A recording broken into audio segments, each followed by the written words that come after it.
મિત્રો આગાહી અનુસાર ગુજરાત રાજ્યની અંદર આ વિસ્તારમાં તો પવનોની ઝડપ વધવા લાગી છે અને હજુ પણ રહેજો તૈયાર, કારણ કે રાજ્યના આ જિલ્લાના વિસ્તારોની અંદર તો પવનની ઝડપ ભારે વધે તેવી પણ સંભાવના જોવા મળી રહી છે।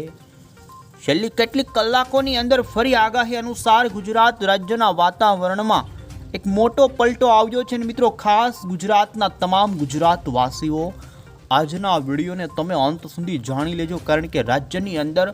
આવનારા 2 દિવસ સુધી ગુજરાતના વાતાવરણમાં આવશે એક મોટો વાતાવરણનો પલટો। રાજ્યની અંદર વાત કરવામાં આવે તો મિત્રો વેસ્ટર્ન ડિસ્ટર્બન્સના કારણે ઉત્તરી ભારતના ભાગોમાં હિમવર્ષાની આગાહીની વચ્ચે તમે જોઈ શકો છો દક્ષિણીય આ જે પશ્ચિમી વિક્ષેપનો છાળો છે તે ગુજરાતના વાતાવરણને પણ અત્યારે અસર કરવા લાગ્યો છે અને જેના કારણે ગુજરાત રાજ્યમાં છેલ્લી કેટલીક કલાકોથી ગુજરાતમાં કચ્છ હોય, ઉત્તર ગુજરાત હોય અને સૌરાષ્ટ્રથી લઈ મધ્ય ગુજરાત સુધીના ભાગોમાં મિત્રો વાદળોનું વહન ભારે વધ્યું છે। ગુજરાતમાં આવેલા આ વાદળાઓ શું ગુજરાતમાં માવઠા સુધી વરસાદ આપે કે નહીં? અંબાલાલ પટેલે તો આગાહી કરી છે કે ઉત્તરી ભારત પર આવેલા વાદળાઓ રાજ્ય સહિત ભારતના ગમે તે ભાગોની અંદર વરસાદ રૂપે માવઠું કરી શકે। હવે આપણે આજના વિડીયોમાં મિત્રો એ જ જાણીશું કે ગુજરાતમાં આવેલો ફરી આ વાતાવરણીય પલટો જેની અંદર અત્યારે ખેડૂતોમાં ચિંતા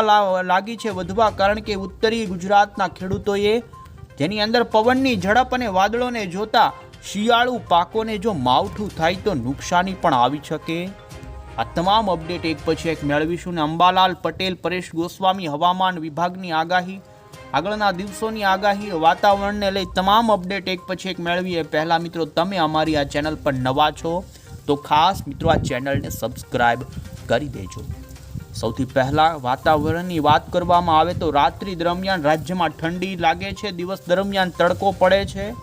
તમે જોઈ શકો છો કે આજે ગુજરાત રાજ્યના ઘણા વિસ્તારોની અંદર તાપમાનનો પારો 30 ડિગ્રી, તો મધ્ય ગુજરાત વડોદરા લાગુના વિસ્તારોમાં તો 35 ડિગ્રી સુધીનો પણ પારો જોવા મળ્યો છે। સાથે જ મિત્રો અમે તમને અત્યારનું લાઈવ ગુજરાતનું સેટેલાઇટ પિક્ચર બતાવી રહ્યા છીએ, જેની અંદર ગુજરાતના જોઈ શકો છો મધ્ય ગુજરાતથી લઈ ઉત્તરી ગુજરાતના વાતાવરણમાં હાઈ લેવલના વાદળો રાજ્યમાં છૂટાછવાયા પંથકોમાં જોવા મળી રહ્યા છે। વહેલી સવારથી બપોર સુધીના સમયગાળા દરમિયાન ગુજરાતના ઘણા વિસ્તારો કે જ્યાં સૌરાષ્ટ્રના પંથકો હોય કે ત્યાં ઘણા વિસ્તારો હતા કે ત્યાં વાદળોનું વહન ભારે વધ્યું હતું, ત્યારે અત્યારે જોઈ શકો છો ઉચ્ચ લેવલના વાદળોનું વહન ગુજરાતને ઘેરતું જોવા મળી રહ્યું છે। ગુજરાતમાં આવેલો વાદળોનો આ પલટો કેટલા દિવસ સુધી ચાલવાનો છે, આ સાથે જ શું ગુજરાતની અંદર આ વાતાવરણમાં આવેલા વાદળાઓ આપી શકે માવઠું કે નહીં, આ જાણીએ પહેલાં તો અત્યારે મિત્રો આવી રહેલી ભારતીય મોસમ વિભાગની આગાહી પર નજર કરીએ તો તમે જોઈ શકો છો મિત્રો ભારતીય મોસમ વિભાગે અત્યારે આપણા પાડોશી રાજ્યો એવા મધ્યપ્રદેશ લાગુના વિસ્તારોની અંદર ઠંડીની આગાહી જાહેર કરી છે, તો બીજી તરફ આંધ્રપ્રદેશ, સિક્કિમ લાગુના વિસ્તારોની અંદર પણ ધુમ્મસમય વાતાવરણની આગાહી આપતી આગાહી જાહેર કરી છે। વરસાદની વાત કરવામાં આવે તો ઉત્તરી ભારત પર પસાર થનારા વેસ્ટર્ન ડિસ્ટર્બન્સના કારણે ઉત્તરી ભારતના રાજ્યોમાં વરસાદની આગાહી, જેમાં સૌથી વધારે વરસાદની આગાહી મિત્રો જમ્મુ કાશ્મીર, હિમાચલ પ્રદેશ અને ઉત્તરાખંડથી લઈ પૂર્વી ભારતના જે રાજ્યો છે અરુણાચલ પ્રદેશ, અસમ, મિઝોરમ, સિક્કિમ લાગુના વિસ્તારો કે ત્યાં હળવા વરસાદની સંભાવના અત્યારે ભારતીય મોસમ વિભાગે જાહેર કરી છે। આપણા ગુજરાતની વાત કરવામાં આવે તો મિત્રો ગુજરાત રાજ્યની અંદર ભારતીય મોસમ વિભાગે કોઈ પણ પ્રકારના વરસાદની આગાહી નહીં પરંતુ શુષ્ક વાતાવરણ રહેવાની આગાહી કરી છે। રાજસ્થાન અને પાકિસ્તાન લાગુના જે ઉત્તરીય પશ્ચિમી ભારત ઉપર વેસ્ટર્ન ડિસ્ટર્બન્સ આવશે, જેની સૌથી વધારે અસર ઉત્તરી ભારતના રાજ્યો ઉપર નોંધાશે। વધુમાં આપને જણાવીએ તો મિત્રો 9 તારીખના આગાહીનો મેપ પણ જોઈ શકો છો, જેમાં ઉત્તરી ભારતના રાજ્યોની અંદર વરસાદની આગાહી ભારતીય મોસમ વિભાગે કરી છે। હજુ હિન્દ મહાસાગરની અંદર પણ મિત્રો વાવાઝોડાઓ આવી રહ્યા છે ને જેના કારણે એમનો ભેજવાળો છેડો દક્ષિણી ભારતના ભાગોને અસર કરતા જોવા મળી રહ્યો છે ને જેને લઈ 11 તારીખ આજુબાજુ જોઈ શકો છો કેરળવાળા પંથકોની અંદર પણ ભારતીય મોસમ વિભાગે આ શિયાળા દરમિયાન મિત્રો વરસાદની આગાહી કરી છે। ઉત્તરી ભારત અને પૂર્વી ભારતના રાજ્યો છે કે ત્યાં પણ હજુ આવનારા દિવસોની અંદર વરસાદની સંભાવના ભારતીય મોસમ વિભાગ કરી રહ્યું છે ને જેને જોતા એ વિસ્તારોની અંદર મિત્રો કે જ્યાં ઉત્તરી ભાગો છે ત્યાં હિમવર્ષા સાથે કરા પડવા સાથે પણ વરસાદ નોંધાઈ શકે। આપણા ગુજરાતની અંદર જો કે ભારતીય મોસમ વિભાગે મિત્રો કોઈ પણ પ્રકારના વરસાદની આગાહી કરી નથી, પરંતુ અત્યારે આવી રહેલી મોડલોની અપડેટની અંદર ગુજરાતના વાતાવરણમાં પવન, વાદળાઓ, તાપમાન અને ઠંડીને લઈને જે આગાહી છે જોઈએ તો તમે મિત્રો જોઈ શકો છો અહીં કે અત્યારે પાકિસ્તાનવાળા ભાગો પર વાદળોનું વહન ભારે જોવા મળી રહ્યું છે, જેનું કારણ વેસ્ટર્ન ડિસ્ટર્બન્સ અત્યારે ભારતના ઉત્તરી ભાગો તરફ આગળ ધકેલાઈ રહ્યું છે। વેસ્ટર્ન ડિસ્ટર્બન્સ ઉત્તરી ભારતના ભાગો પર આવવાના કારણે મિત્રો ગુજરાતના વાતાવરણમાં છેલ્લી કેટલીક કલાકોથી આ પ્રમાણેનો વાતાવરણીય ફેરફાર આવ્યો છે। રાજ્યની અંદર વાદળિયું વાતાવરણ ઘણા જિલ્લાના વાતાવરણમાં જોવા મળી રહ્યું છે અને હજુ પણ આવનારી કલાકોની અંદર જોઈ શકો છો મિત્રો કે આ જે વાદળાઓ છે તે ધીમે ધીમે પૂર્વીય ઉત્તરીય દિશા તરફ આગળ વધી શકે છે। ગુજરાત સુધી પણ આ વાદળાઓ લંબાયેલા છે। રાજસ્થાનવાળા વિસ્તારો હોય, મધ્યપ્રદેશના ભાગો હોય તો એ સાથે જ ગુજરાતવાળા વાતાવરણની અંદર પણ આ વાદળોનું વહન આવનારી અમુક કલાકો સુધી જોવા મળી શકે છે,